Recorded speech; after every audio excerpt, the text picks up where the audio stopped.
بسم اللہ الرحمن الرحیم۔ معزز سامعین، والدین کے ساتھ حسن سلوک اور ان کی فرمانبرداری کا یہ مطلب ہے کہ ان کے ساتھ اچھا برتاؤ کیا جائے، مہربانی والا رویہ اپنایا جائے، نرمی سے پیش آیا جائے، ان کے ساتھ برا سلوک نہ کیا جائے، انتقال کے بعد والدین کے دوستوں کی تکریم کی جائے، اس کے علاوہ والدین پر حسب استطاعت خرچ کیا جائے، اللہ اور اس کے نبی صلی اللہ علیہ وسلم کی نافرمانی کے علاوہ جو بھی وہ حکم دیں ان کی اطاعت کی جائے، اس رحم دلانہ برتاؤ کے ساتھ ساتھ ان کے لیے نیکی اور مغفرت کی دعا بھی کی جائے۔ بلا شبہ والدین کی فرمانبرداری اللہ سبحانہ تعالیٰ کی بتائی ہوئی بلند پایہ نیکی ہے۔ نبی اکرم صلی اللہ علیہ وسلم نے بھی نور روحی کے ساتھ اسلام کی بلند پایہ عبادت یعنی فرض نماز کے بعد افضل ترین عمل والدین کی فرمانبرداری بتایا ہے۔ یاد رہے کہ والد اور والدہ اولاد کی جانب سے دونوں برابر فرمانبرداری کے مستحق ہیں۔ ہاں، بعض علماء نے خدمت میں ماں کا حق زیادہ بتلایا ہے اس حدیث کی وجہ سے جس میں نبی اکرم صلی اللہ علیہ وسلم سے یہ سوال کیا گیا کہ حسن سلوک کا زیادہ مستحق کون ہے، تو آپ نے 3 بار پہلے ماں کا تذکرہ فرمایا اور پھر چوتھی بار والد کا۔ حق یہی ہے کہ اللہ سبحانہ تعالیٰ نے ہر حال میں والدین کے ساتھ فرمانبرداری کا حکم تو دیا ہی ہے، لیکن جب والدین بڑھاپے کی دہلیز پر پہنچ جائیں تو یہ حکم قطعی طور پر واجب ہو جاتا ہے۔ اگر والدین مسلمان نہ ہوں تب بھی ان کا عہد نبھانا اور ان کی اطاعت اور فرمانبرداری کرنا اولاد پر لازم ہے۔ اسی طرح صلہ رحمی کا بھی اجر بہت زیادہ ہے۔ صلہ رحمی کا مطلب رشتہ داروں کے ساتھ مہربانی اور نیک سلوک کرنا ہے، مالی تعاون، ذاتی خدمت، سلام و دعا اور ملاقات کرتے رہنا اسی میں شامل ہے۔ صلہ رحمی کے واجب ہونے میں کسی کا اختلاف نہیں، اور قطع رحمی یعنی رشتہ داری کو توڑنا اور قطع تعلق کرنا بہت بڑی نافرمانی ہے اور گناہ کبیرہ ہے، اگرچہ رشتہ دار خود ہی دوری پیدا کرتے یا برا سلوک کریں۔ صلہ رحمی کا ادنا درجہ یہ ہے کہ باہمی محبت برقرار رہے، اگرچہ محض سلام و کلام کے ذریعے ہی کیوں نہ ہو۔ اہل علم نے بہت عمدہ بات ارشاد فرمائی ہے کہ جو صلہ رحمی کی کوشش میں برابر لگا رہے، خواہ تھوڑا ہی کر سکے، تب بھی وہ قطع رحمی کرنے والوں میں شمار نہیں ہوگا۔ اس کے برعکس جو شخص حتی المقدور صلہ رحمی میں کوتاہی برتے وہ صلہ رحمی کرنے والا نہیں کہلا سکتا۔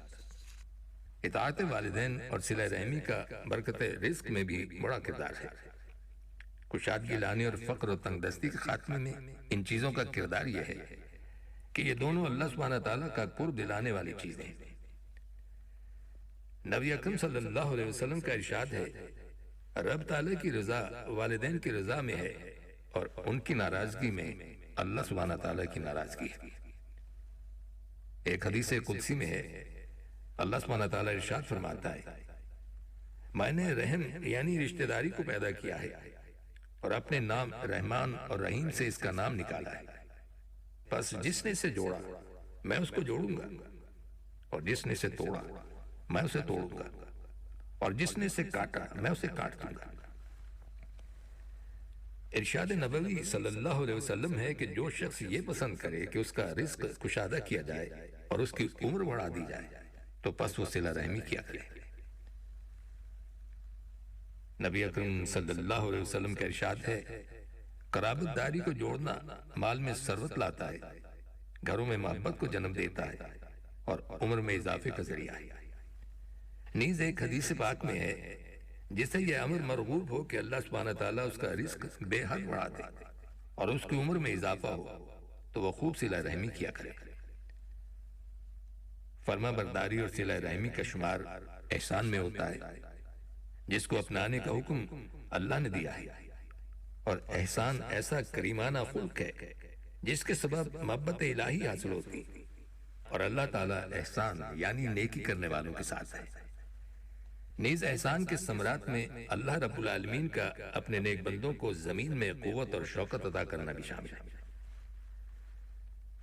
حدیث پاک کی روشنی میں یہ امر واضح اور مسلم ہے کہ قطع رحمی تنگ دستی لانے کا بہت بڑا سبب ہے۔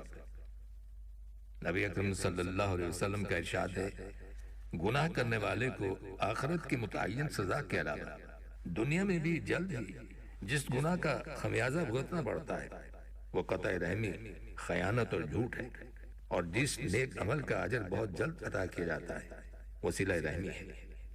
یہاں تک کہ اگر گھر والے صلہ رحمی کرتے ہوئے اللہ تعالیٰ کی نافرمانی بھی کرتے ہوں تب بھی ان کے مال بڑھیں گے اور کثرت و فراوانی آئے گی۔ سامعین، صدق یعنی سچائی کا مطلب آپ بخوبی جانتے ہیں کہ زبان سے کی جانے والی بات کا دل کی بات سے ہم آہنگ ہونا، اور جو خبر دی جا رہی ہے اس کا واقعہ کے عین مطابق ہونا۔ نیز سچائی کھرے پن کو بھی کہتے ہیں، یعنی ایک مسلمان کا رویہ ظاہر و باطن اور خفیہ اور اعلانیہ ہر لحاظ سے یکساں نظر آئے۔ یاد رہے کہ صدق اور صداقت ہمیشہ انبیاء اکرام، ملائکہ اور اللہ سبحانہ تعالیٰ کے سارے بندوں کا شعار رہا ہے۔ سچائی اتنی پیاری خوبی ہے کہ خود رب العالمین بھی اسے پسند فرماتے ہیں، اور یہی وجہ ہے کہ قرآن حکیم میں صادقین کی مدح سرائی کے لیے اللہ سبحانہ تعالیٰ نے متعدد مقامات پر اس کا تذکرہ فرمایا ہے۔ نبی اکرم صلی اللہ علیہ وسلم کا ارشاد ہے، بلا شبہ سچائی نیکی کے راستے پر چلاتی ہے اور نیک جنت کے راستے پر۔ ایک اور چیز ایفائے عہد ہے۔ ایفائے عہد یعنی وعدے کے مطابق بات کو ٹوٹنے سے بچانا اور بائنے ہی پورا کر دینے کا نام ہے، اور یہ انسان کی بلند پایہ خوبیوں میں سے ایک ہے۔ یہ بات یاد رہے کہ جو شخص وفائے عہد نہیں کر سکتا وہ دائرہ انسانیت میں شامل ہونے کا حق نہیں رکھتا، کیونکہ لوگ باہمی معاملات میں ایک دوسرے کے تعاون کے محتاج ہوتے ہیں، تو اس تعاون باہمی کو عہد کی پاسداری کے ساتھ بہت تقویت حاصل ہوتی ہے، اور اسی وجہ سے اللہ سبحانہ تعالیٰ نے اس کی عظمت کا ذکر کرتے ہوئے یہ بھی بتایا کہ اس کار خیر کو نبھانے والے لوگ تھوڑے ہوتے ہیں۔ اس کے ساتھ ساتھ اللہ تعالیٰ نے وعدہ وفا کرنے کا تاکیدی حکم بھی ہمیں دیا ہے۔ ارشاد باری تعالیٰ ہے، یا ایھا الذین آمنوا اوفوا بالعقود، اے ایمان والو اپنے عہد و پیمان پورے کیا کرو۔ قرآن حکیم میں ارشاد باری تعالیٰ ہے کہ وعدہ وفا کرنا ان اہل تقوی کی علامت ہے جنہیں خود رب العالمین محبت کی نگاہ سے دیکھتا ہے۔ جو شخص اپنا اقرار پورا کرے اور پرہیزگار رہے تو بلا شبہ اللہ سبحانہ تعالیٰ ایسے پرہیزگار لوگوں سے محبت کرتا ہے۔ ایفائے عہد کی خوبی سے متصف لوگوں کو نبی اکرم صلی اللہ علیہ وسلم نے یوں سراہا ہے، سب سے بہترین لوگ اچھے طریقے سے ادا کرنے والے ہیں، یعنی وہ تمام حقوق جو ان پر عائد ہیں ان کو اچھی طرح ادا کرنے والے لوگ سب سے بہترین بتائے گئے ہیں۔ صحیح بخاری کی ایک معروف حدیث میں جھوٹ اور عہد شکنی کو علامات نفاق میں سے بتلایا گیا ہے۔ نبی اکرم صلی اللہ علیہ وسلم کا ارشاد ہے، منافق کی 3 نشانیاں ہیں۔ نمبر 1، بات کرے تو جھوٹ بولے، نمبر 2، وعدہ خلافی کرے، اور نمبر 3، امانت میں خیانت کا ارتکاب کرے۔ سامعین، سچائی اور ایفائے عہد کا رزق میں برکت سے بہت گہرا تعلق ہے۔ اس کی وجہ یہ ہے کہ خرید و فروخت میں جھوٹ بولنے سے برکت جاتی رہتی ہے۔ ایسے لوگوں کے لیے نبی اکرم صلی اللہ علیہ وسلم کا ارشاد ہے، اگر خرید و فروخت کرنے والے سچائی اختیار کریں اور اس چیز میں کوئی عیب ہو تو بتا دیا کریں تو ان کی خریداری میں برکت ڈال دی جاتی ہے، اور جب وہ عیب یا نقص چھپا لیں اور جھوٹ سے کام لیں تو ان کی خریداری میں سے برکت ختم کر دی جاتی ہے۔ اور برکت کا مطلب واضح ہے، یعنی چیز کا بڑھ جانا اور زیادہ کے لیے کافی ہو جانا۔ اس کے علاوہ جو تاجر پیشہ لوگ سچائی اور ایفائے عہد کو اپنی زندگی کا شعار بنا لیتے ہیں، لوگ انہیں دل سے اچھا سمجھتے ہیں، ان پر بھروسہ کرتے ہیں، اور خرید و فروخت کے علاوہ دیگر معاملات میں بھی ان پر اعتبار کرتے ہیں، اور یہی چیز مالداری اور ثروت کا سبب بن جاتی ہے۔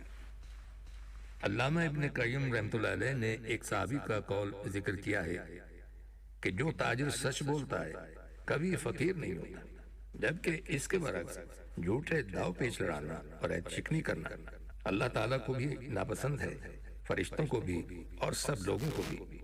اور یہ بھی حقیقت ہے کہ جھوٹے شخص کا کوئی قول و قرار نہیں ہوتا، لوگ اس سے کنارہ کشی کرتے ہیں اور اس سے میل جول بھی کم رکھتے ہیں، اور خرید و فروخت کے علاوہ بھی کسی معاملے میں اس پر کم ہی اعتبار کرتے ہیں۔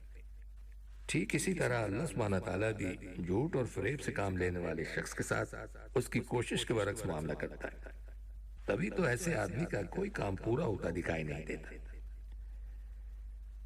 نبی اکرم صلی اللہ علیہ وسلم کا ارشاد ہے، کوئی گناہ انسان کو آخرت میں مواخذہ کا سامان کرنے کے ساتھ ساتھ دنیا میں اتنی جلدی گرفتار مصیبت نہیں کرتا جتنی جلدی قطع رحمی، خیانت اور جھوٹ کرتے ہیں۔ اور سامعین، ان کلمات کے ساتھ ہی ہمارے آج کے پروگرام کا وقت بھی اب ختم ہوتا ہے، اس دعا کے ساتھ کہ اللہ تعالی ہم سب کو صراط مستقیم پر چلنے کی توفیق عطا فرمائے، آمین۔ آئندہ ملاقات تک کے لیے محمود احمد کو اجازت